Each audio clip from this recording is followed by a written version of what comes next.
After 14 years, I found out my son was not mine. My wife left with him for his wealthy biological dad. They painted me as a bad father, but my son's statement in court revealed a shocking truth. For 14 years, I raised my son, Ethan, believing he was mine. I fed him, tucked him in at night, helped with homework, and cheered at his soccer games. He was my world. Then, one day, my wife, Lisa, shattered my reality. She told me Ethan was not my son. But she did not just confess, she left me. She took Ethan and ran to his biological father, a wealthy man who had been lurking in the shadows. As if that was not enough, she told everyone I was a terrible father. Friends, family, even Ethan started looking at me differently. I felt powerless, like my entire life had been a lie. But then, something happened. Ethan spoke in court, and what he revealed, it changed everything. I met Lisa when I was 24. She was radiant, full of life, and had a way of making every moment feel like an adventure. We fell fast and hard, and within a year we were married. Shortly after, Lisa got pregnant. It was the happiest moment of my life. We were not rich, but we had love, and I was ready to build a future for our child. When Ethan was born, I felt an instant connection. His tiny fingers wrapped around mine, and I promised him I would always be there for him. For 14 years, I kept that promise. I worked 2 jobs to provide for him. I taught him to ride a bike, stayed up all night when he was sick, and showed up to every school event. But now, I look back and wonder, was it all a lie? Looking back, I see the signs. Lisa always seemed restless in our marriage. She had expensive tastes, constantly comparing our life to others.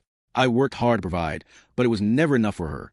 Then, about a year ago, she started acting strange. She was on her phone all the time, texting someone and smiling in a way she never did with me. I convinced myself I was imagining things, until the day she sat me down with a cold, detached look in her eyes. "I need to tell you something," she said. Then, she dropped the bombshell. "Ethan is not yours." I thought it was a sick joke, but she was dead serious. And when I asked her who the father was, she said a name I never expected. A rich, powerful man, someone who had been in the background all along. She left that same week, taking Ethan with her. The days after Lisa left felt like a blur of pain and confusion. I woke up each morning expecting to hear Ethan's voice, only to be met with silence. His room was exactly as he left it. Soccer trophies on the shelf, his favorite hoodie draped over his chair. I could still smell his shampoo in the air. But he was gone. Lisa wasted no time in rewriting history. She told everyone that I had been a neglectful father, that I had barely been around, and that Ethan deserved better. She made it sound like she had rescued him from me, that she had taken him to his real father, a man who could finally give him the life he deserved. The biological father's name was Daniel Carter. I knew of him, a wealthy entrepreneur, the kind of man Lisa had always fantasized about. Had she been seeing him all along? The worst part? Ethan started pulling away from me. At first, he would answer my calls, though his voice sounded distant. Then the call stopped. My texts were met with silence. And soon, I realized I was being erased from his life. I was devastated. But I was not ready to give up. I decided to fight. I knew I had rights. I had raised Ethan his whole life. So, I hired a lawyer and filed for custody. That is when the real war began. Lisa and Daniel painted me as an unfit father. They claimed I was financially unstable, that Ethan had always struggled because I could not provide. They lied. Yes, I worked long hours, but everything I did was for my son. Ethan had never gone without. He had food, clothes, a home, and a father who loved him. But Daniel had money. A lot of it. He hired high-powered attorneys who made it seem like I was some deadbeat who had barely been in Ethan's life. And the court? They were swayed by Daniel's wealth and influence. Ethan was changing. At first, I thought he was just confused. But then I saw something that broke me. One day, I ran into Ethan and Lisa at a coffee shop. I smiled at him. "Hey, bud." He barely met my eyes. Lisa put a protective arm around him. "Ethan, we should go," she said quickly. Ethan hesitated. I could see it, the conflict in his eyes. "Ethan," I said softly, "I love you, son." Lisa pulled him away before he could respond. What was she telling him? What had she done to make him afraid to talk to me? I went home that night, feeling like I had lost him forever. But something deep inside me told me this was not over yet. And I was right, because Ethan was about to reveal something that would shock everyone. The custody battle stretched on for months. Lisa and Daniel had all the power, money, influence, and a carefully crafted lie. I had only the truth. But in court, the truth was not enough. Lisa claimed that Ethan was thriving in his new home, that he had never been happier. Daniel stood up in front of the judge and made a sickeningly polished speech about how he was providing Ethan with everything he had been missing. Their lawyer even produced fabricated evidence, cherry-picked photos and messages that made it look like I had barely been involved in Ethan's life. I could feel the case slipping through my fingers. And then Ethan took the stand. I had no idea what he was going to say. The judge asked, "Ethan, do you feel safe and happy with your mother and biological father?" Ethan shifted uncomfortably in his seat. He looked at Lisa, then at Daniel, then finally at me. A long silence stretched across the courtroom. Then Ethan took a shaky breath, and he dropped a bombshell. I do not want to live with them, he said, his voice barely above a whisper. A stunned silence filled the room. Lisa's face paled. Daniel's jaw tightened. The judge leaned forward. Ethan, can you explain why? Ethan's hands trembled. He looked down at his lap, struggling for words. Then he lifted his head, and what he said next changed everything.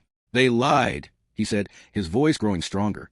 They told me my dad never cared about me, that he was just keeping me because he had no one else. Lisa's eyes widened. Daniel shifted uncomfortably in his seat. But I know that is not true, Ethan continued, his voice shaking with emotion. I know because I remember everything. My dad was there for me. He was the one who helped me with my homework. He was the one who stayed up when I was sick. He was the one who taught me how to ride my bike. His voice cracked. He is my real dad. I do not care about DNA. Lisa's carefully crafted image crumbled. She shot up from her seat. Ethan, that is not. The judge held up a hand. Mrs. Carter, sit down. For the first time, Lisa had lost control. And then Ethan said something that destroyed her lies completely. Mom told me that if I did not stay with them, they would stop loving me, he said, his voice raw with pain. She said I had to choose, or I would lose her forever. A collective gasp filled the courtroom. Lisa's lawyer looked horrified. The judge's expression hardened. Mrs. Carter, is this true? Lisa's lips pressed into a thin line. She opened her mouth, then shut it, because there was no way out. The truth was out, and everyone in that courtroom saw who she really was. The courtroom remained in stunned silence. Lisa's face had lost all color. She stared at Ethan, but for once, she had no control over him. Daniel shifted in his seat, his confident demeanor cracking. He had walked into that courtroom believing he had already won. Now, the truth had shattered his illusions. Ethan was not choosing wealth. He was choosing love. And he was choosing me. The judge cleared his throat, his tone more serious than ever. I have heard enough. His voice echoed through the courtroom. He looked at Lisa and Daniel. This case was presented under the pretense that the biological father was the best option for the child's welfare. However, the child himself has made it clear his heart and home belong with the man who raised him. Lisa stiffened. Daniel clenched his jaw. The judge continued. Ethan's words carry significant weight. He has expressed emotional distress due to his mother's actions. And that distress, coupled with emotional manipulation, raises serious concerns regarding his well-being and her care. Lisa opened her mouth, but no words came out. The judge turned to me. Mr. Hayes, you have shown consistent dedication to your son, despite the shocking revelation of his paternity. The court does not measure fatherhood by DNA alone, but by love, sacrifice, and presence. I held my breath. The judge looked at Ethan. And in your eyes, your father is sitting right there. Ethan nodded firmly. The judge turned back to me. Full custody is awarded to Mr. Hayes. The moment the gavel slammed down, I felt my knees go weak. It was over. I had won. No, we had won. Ethan was coming home. Lisa erupted. This is unfair, she shouted, standing up so abruptly that her chair scraped against the floor. I am his mother. You cannot just take him from me. The judge's patience had run out. Mrs. Carter, you manipulated and emotionally coerced your own child. If you continue this outburst, I will hold you in contempt of court. Lisa froze. Her lawyer leaned in and whispered something. I had no doubt they were warning her that fighting back would only make things worse for her. Lisa turned to Ethan. Her eyes pleaded with him. Ethan, please. You cannot just walk away from me, she whispered, tears forming in her eyes. I am your mother. Ethan looked at her, and for a moment, I saw the hesitation. The little boy inside him who still wanted his mother's love. But then his face hardened. You walked away from me first, he said. Lisa's mouth fell open. For the first time, she had no power over him, and she knew it. She sat down, defeated. Lisa Carter had lost. After the hearing, I stepped outside, my heart racing. Ethan followed, his hands tucked into his pockets. I turned to him, still in shock that this was real. He met my gaze. So we're really going home? My chest tightened. Yeah, Bud, we're going home. He nodded, swallowing hard. Then he did something I was not expecting. He stepped forward and hugged me, tightly, like he had been waiting years to do it again. I closed my eyes, holding him as tightly as I could. And in that moment, I realized I never lost him. Lisa tried to take him. She tried to erase me. But Ethan knew the truth. And in the end, love won. Adjusting back to life together was not easy. Ethan had been through a lot. He had to work through the lies Lisa had planted in his mind. But we did it together.